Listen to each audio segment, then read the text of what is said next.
El texto de la multiplicación de los panes que leíamos, que nos tocó meditar el domingo pasado, es el preludio de un nuevo cuadro que San Mateo nos propone en este álbum, podríamos decir, de las experiencias de fe. ¿Será que después de un gesto tan claro como el de la multiplicación de los panes, los discípulos ya están en condiciones de expresar la firmeza de su fe en Jesús como Mesías? El Evangelio nos introduce en eso, nos mete en eso no solamente la fe de los discípulos, sino que, si nos fijamos bien, también será una pregunta para nosotros, y que nosotros de repente en los acontecimientos de nuestra historia hemos ido respondiendo, estamos respondiendo. Tenemos una fe tan sólida que los acontecimientos no la tambalean. Así es nuestra fe. Si nosotros hacemos una revisión de nuestra reacción ante las situaciones de la vida, ante los acontecimientos, con mucha sinceridad, sin justificaciones, que por ahí se dice algo muy real: desde Adán y Eva nadie queda mal, todos tienen una justificación. Adán dijo: fue la mujer que me diste por compañera. La mujer dijo: la serpiente fue la que me sedujo y comí, y nadie quedó mal, ni Adán ni Eva. Si lo vemos así de una forma cómica, pues nadie quedó mal, ¿no? Adán le echó la culpa a la mujer le echa la culpa a la serpiente, y nosotros ¿a quién le echamos la culpa? De repente la vida humana se va desarrollando entre culpables, entre el descubrimiento de culpable, ¿no?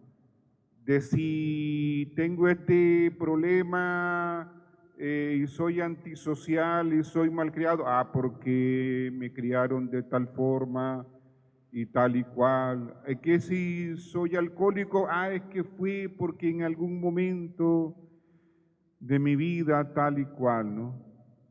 O si soy, diríamos, monengo, introvertido, es que en algún momento de mi vida entonces algo pasó y por eso soy de esta forma o de esta otra. No siempre estamos en busca de un culpable. Todo se da en torno al texto del Evangelio de hoy, todo se da en torno a la tempestad calmada y en torno al atrevimiento de Pedro. Pedro, en cierto modo, siempre es muy atrevido, siempre es muy adelantado, ¿no? Quien dice la gente que soy yo, Pedro sale adelante, ¿no? Y ahora con la tempestad calmada, pues sale adelante Pedro. Señor, si eres tú, mándame que camine también yo sobre el agua. Ese atrevimiento de Pedro de poner a prueba la presencia de Jesús. Pero él se ve sorprendido por la aceptación de Jesús, porque Jesús lo acepta. Jesús lo acepta. Ven, que camina también Pedro sobre el agua. Y la única respuesta que se le ocurre a Pedro es tener miedo. La duda que se amplía, no solo en Pedro, la duda ante si aquel que está caminando es Jesús, sino la duda incluso allí, de frente a Jesús, el caminar, el poner el pie en el agua. Pero bueno, detengámonos en algunas particularidades del Evangelio, en tres especialmente.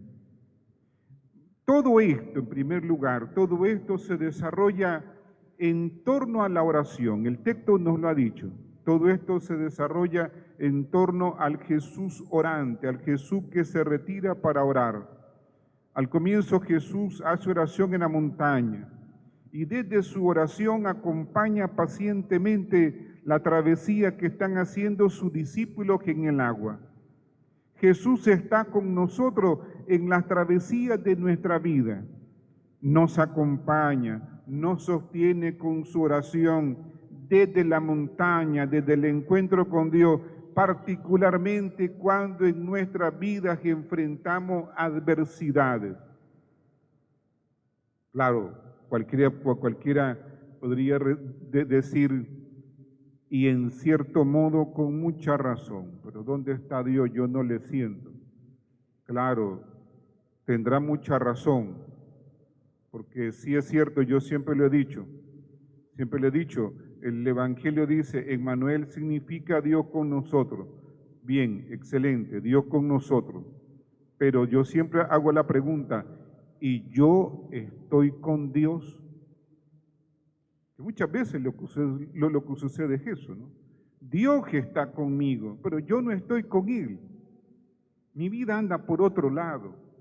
No puedo saber que Dios, si Dios está conmigo, si mi vida espiritual es un desastre de vida espiritual. Si mi vida espiritual es accidental, rezo de vez en cuando hay un problema, una crisis, un acontecimiento, se acaba, dejé de rezar. Entonces, Jesús orante. Un segundo punto dentro de este marco de la oración del Jesús orante. Las dos intervenciones de Pedro, en la que Pedro grita, Señor, tienen una fuerza grande, la fuerza de la oración. ¿Cuántas veces nuestra oración es un grito de auxilio a Dios?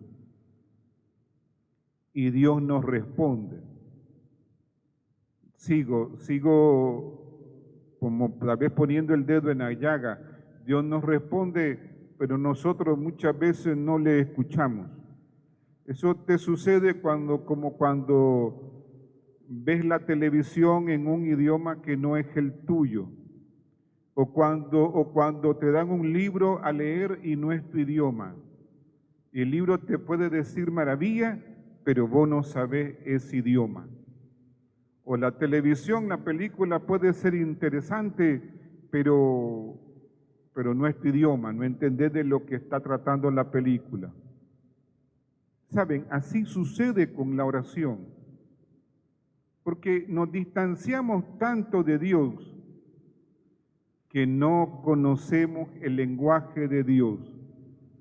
No tenemos ni idea de lo que Dios nos está hablando, porque no nos hemos preocupado en estar en sintonía con Él.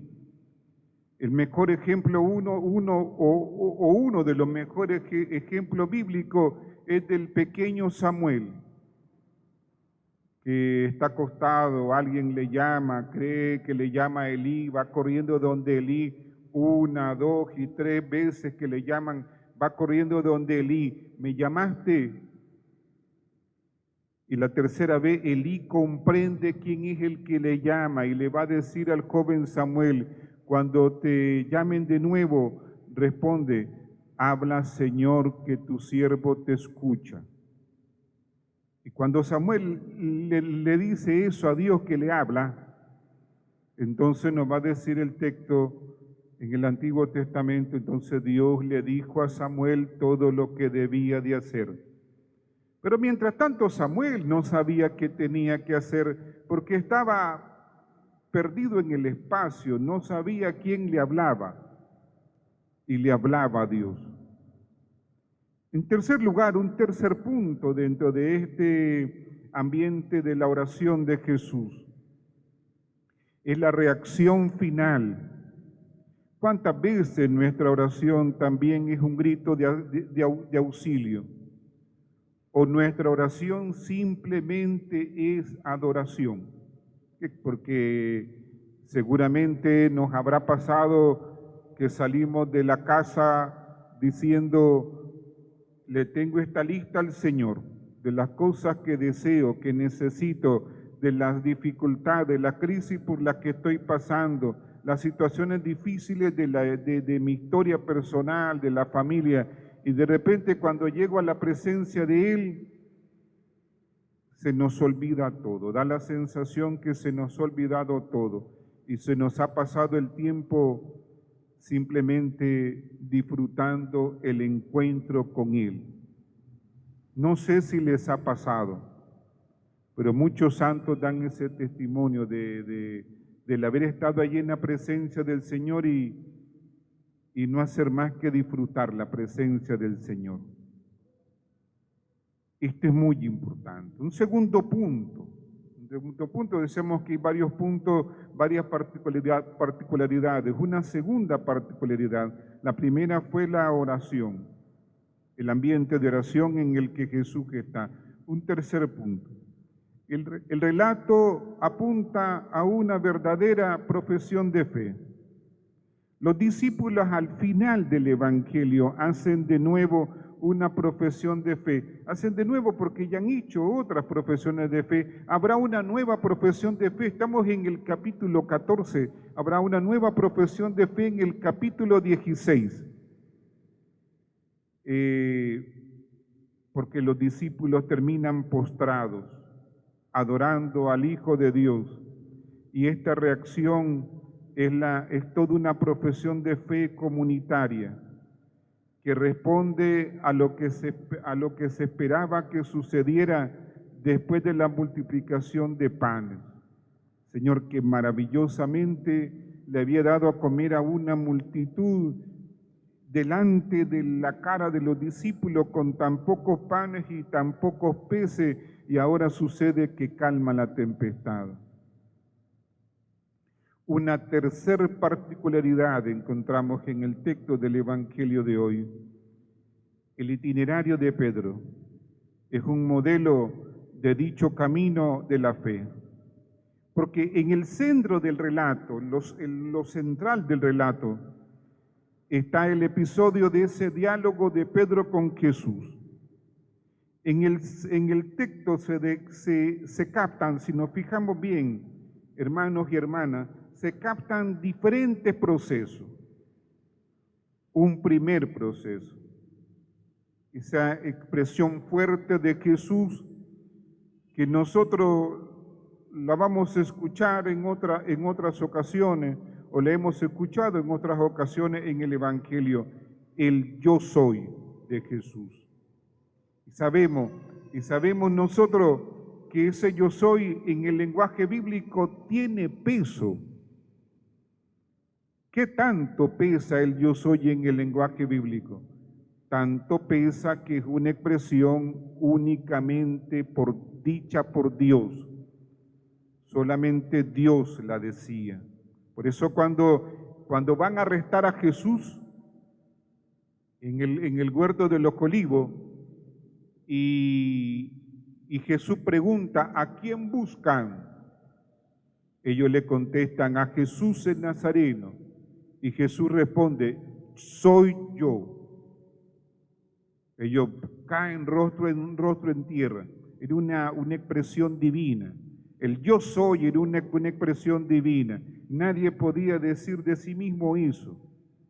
Solamente Dios. Y se encuentran allí en el umbral de la muerte, en la oscuridad del dolor que se aproxima, de la traición. Ahí se encuentra a Jesús revelando su divinidad. Lo mismo aquí, en la tempestad, en aquella tempestad que amenaza con darle vuelta a la barca, aquella tempestad que amenaza con que todos mueran ahogados. Se aparece en medio de la tempestad Jesús proclamando su divinidad. Soy yo. Es como muy complicado para nosotros.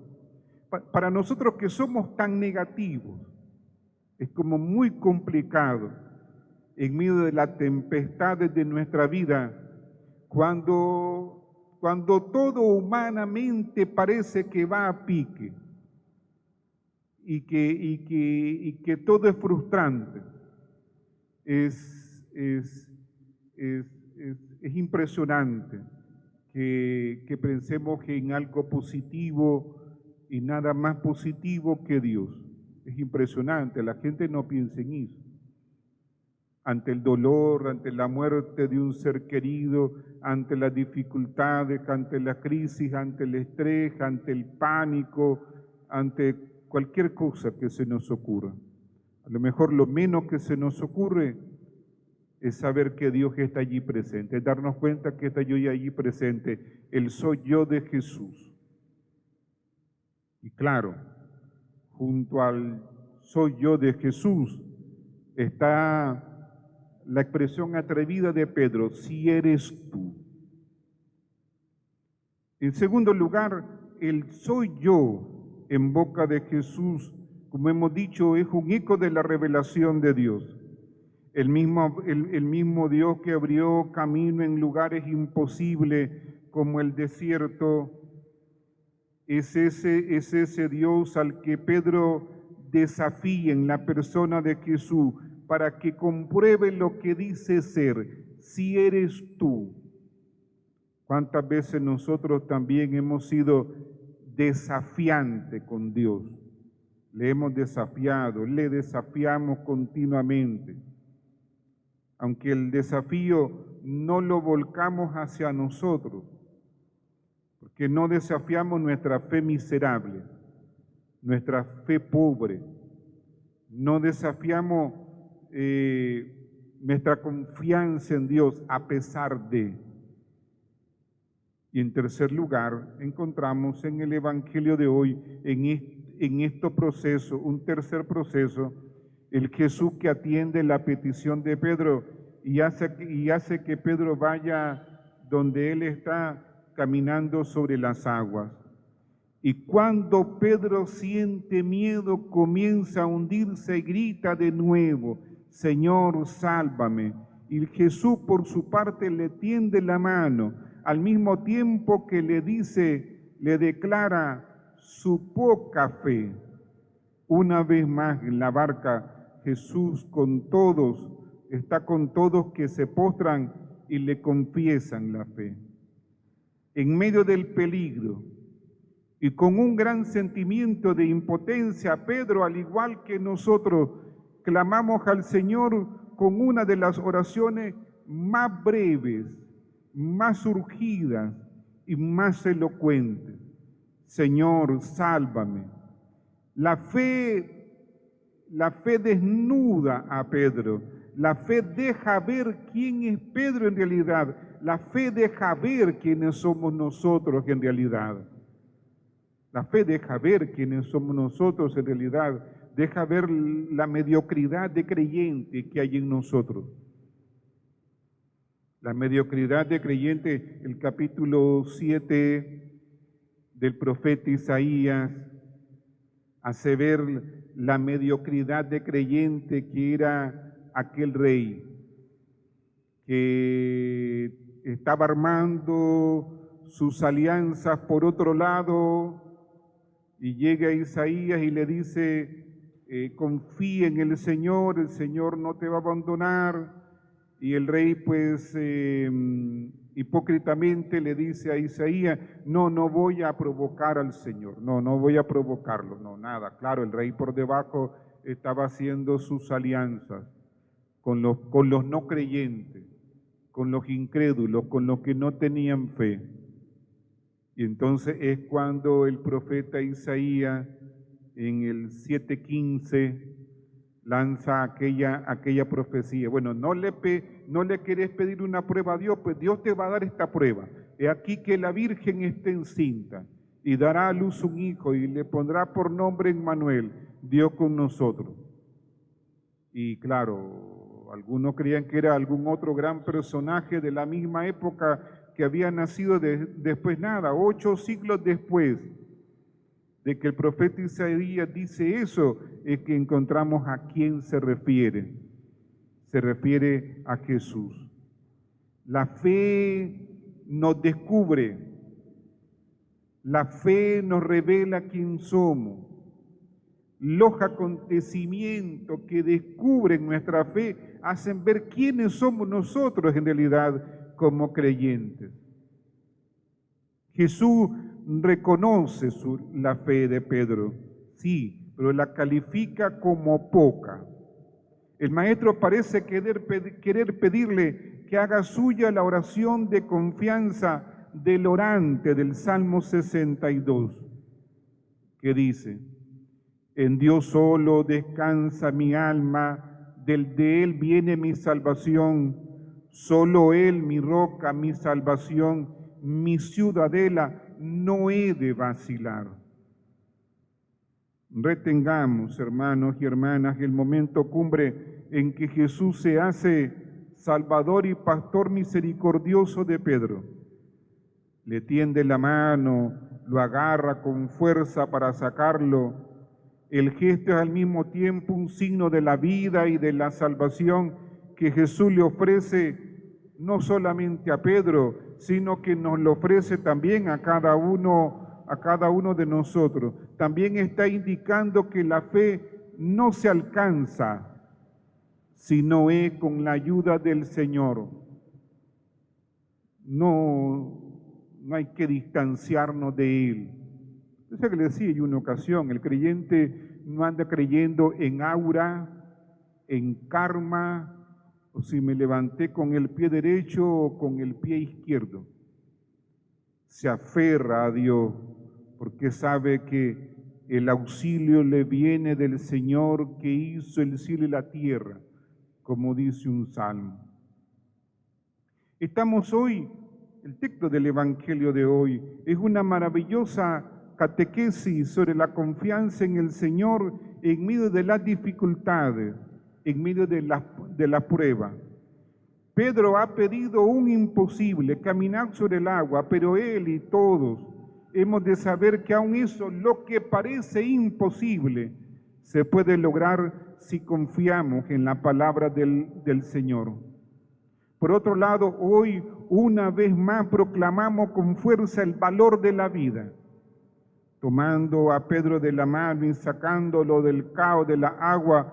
Jesús con un solo gesto nos repite: ¿cuánto vale un hombre a los ojos de Dios? ¿Cuánto vale una persona a los ojos de Dios?